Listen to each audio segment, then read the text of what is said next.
Okay, today I'm going to start talking about the benefits of vitamin D supplementation for athletes. Hi, Kayla.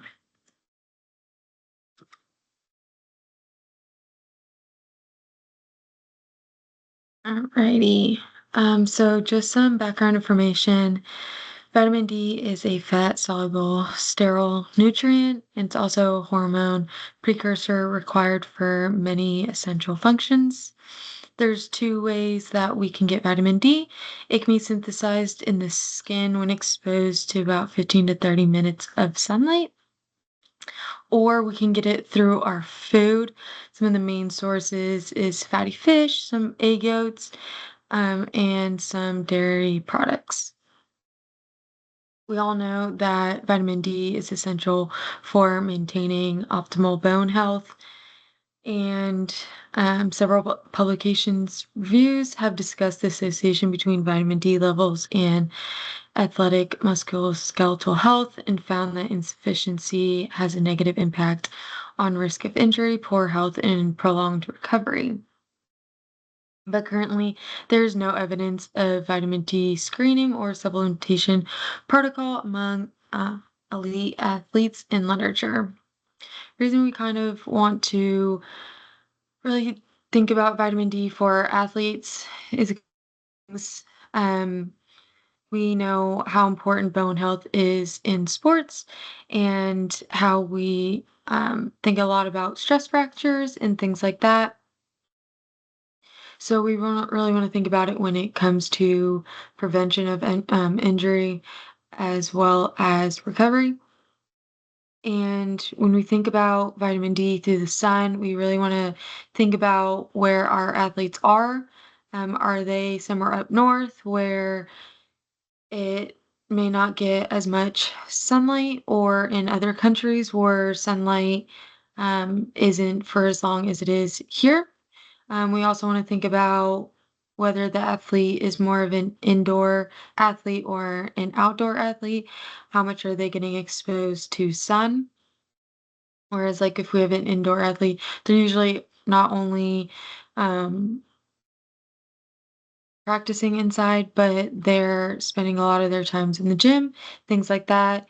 And also, we want to think about when the athlete is outside, if they're putting on sunscreen, because research has shown an SPF of even 15 decreases vitamin D absorption by about 99%. So we do want to think about those things when it comes to athletes. So my PICO question for the population is competitive athletes. My intervention is vitamin D supplementation. The C is no supplements or placebo. And the O is improvements in performance, muscle function, and injury prevention.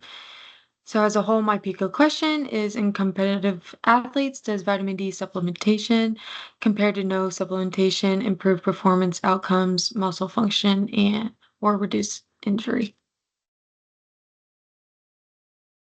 So I actually had a difficult time finding a lot of good sources and research papers. Most of the research papers were on supplementation when finding athletes that had insufficient vitamin D. It just showed how um, well supplementation helped increasing that.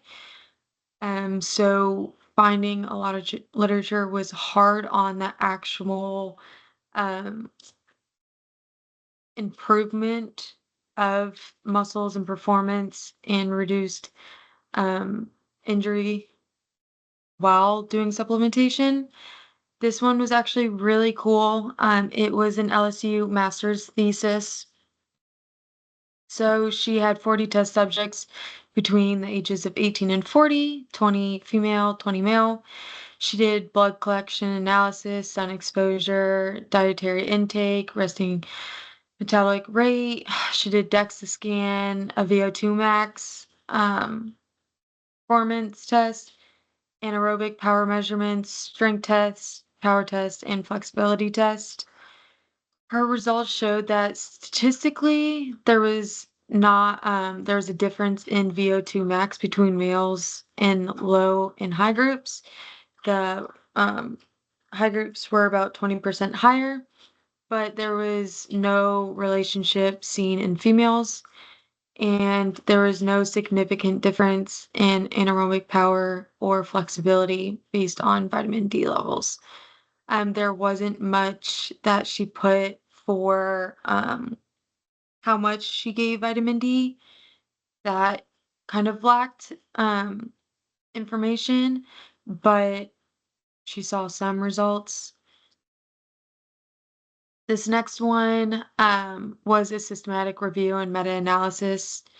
7 of the 13 trials assessed different physical performances, which I thought was pretty cool. Sample sizes varied from 10 to 47 athletes. The results showed that a hand grip strength test for 3 trials increased after 12 weeks of supplementation of 2,000 to 3,800 IU.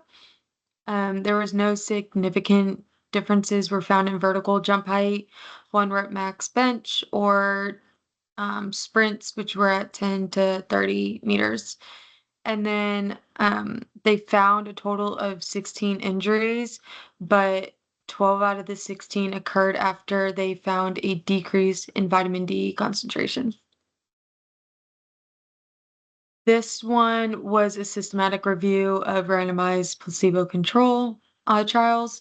It was over 14 studies, so I had a really nice 482 participants, with 350 being males and 72 females.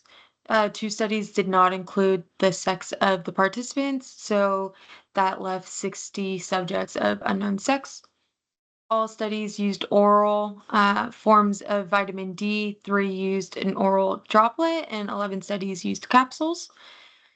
The results were that in 2 studies, there was improvement in VO2 max after 2 weeks, and then 5 studies demonstrated improvement in anaerobic power, strength, or speed, while 3 showed no significant differences. And there was also an increase in sprint speed in 2 studies, while 4 studies, there was no significant difference. This is kind of just one of the articles I found when trying to find articles for this. Again, a lot of them were just talking about how so many athletes were actually deficient in vitamin D, which we've seen as a whole in population. So a lot of research was on, again, just supplementing and seeing the actual increase in vitamin D levels. This one was just one that I had found and I threw in there if you guys wanted to read it. Um, and again, I get why this is very important, but there's a lot of factors that varied into all of those that I read. So this one just said supplementation with 2,200 IU a day was a sufficient concentration in 80% of the athletes over 12 months. So my conclusion is that current evidence suggests that there may be an improvement in performance after vitamin D supplementation. But again, I couldn't really find any consistent data to suggest that. Again, there were ones that I found, it would say some showed it, some didn't. And that was almost in all of them. I would say the VO2 max was what I saw the most consistent increase with supplementation. But again, some showed it, some didn't, especially when it came to like speed, 1 rep maxes, anything power. Not a lot was on um, preventing injury, which I don't know if that was just because so many of us know that vitamin D is good for the bones and that we just, um, I don't know if it was just hard for them that they weren't getting enough injuries to like have significant results. Definitely want to look more into that. And um, again, something that I saw was that there was many factors that contributed to the performance post supplementation. Again, where they were living, how much sun they were getting, what kind of food was available to the athlete, what kind of athlete they were. Again, were they an indoor sport or an outdoor sport? Um, so it's just, I think, really hard and more research needs to actually be done. Again, I found a lot on actual increases in vitamin D and an overall need to increase vitamin D, but I think there definitely needs to be more research done on the actual performance aspect. Right, that's it. Thank you.